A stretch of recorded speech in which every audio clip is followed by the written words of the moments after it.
Здравейте хора, днес ще помогна на бомбоните на Амос. Аз вече ги отворих.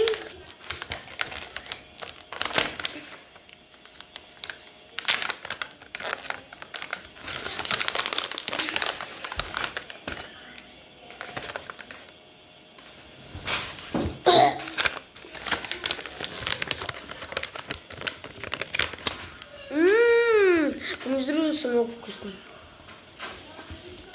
Ами нека да си приготвим границата за чантата за утре за обяд, тъй като смятам да си сложа тези бомбонки и няма да давам на никого, тъй като са ми много ценни и са 3 лева.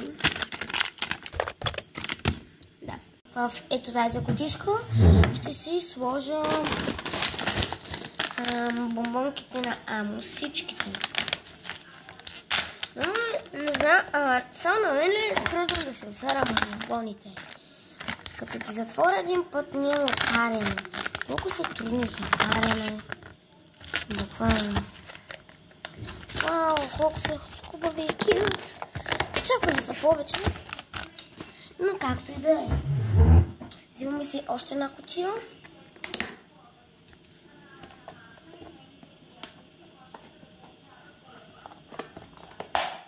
Опа. И изсипваме тези бомбони.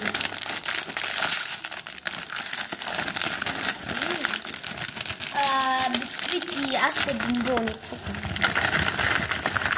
Които са с бананчета. Между другото са много кют. Някакви тигърчета. Колко останаха? Айде останаха.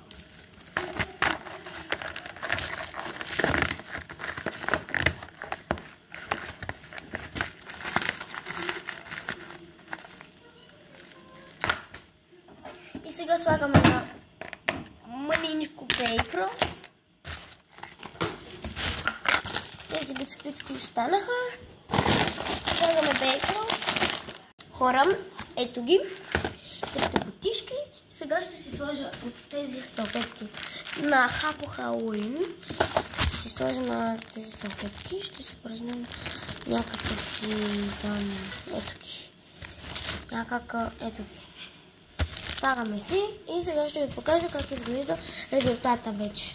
Искам само от вас да ме последвате и да коментирате кое да бъде следващото видео, което мога да направя с вас и да снимам някаква си поредица, тъй като аз няма какво да правя и мога да започна някоя друга поредица. Ще видя с коя друга поредица ще бъде. Чао от мен!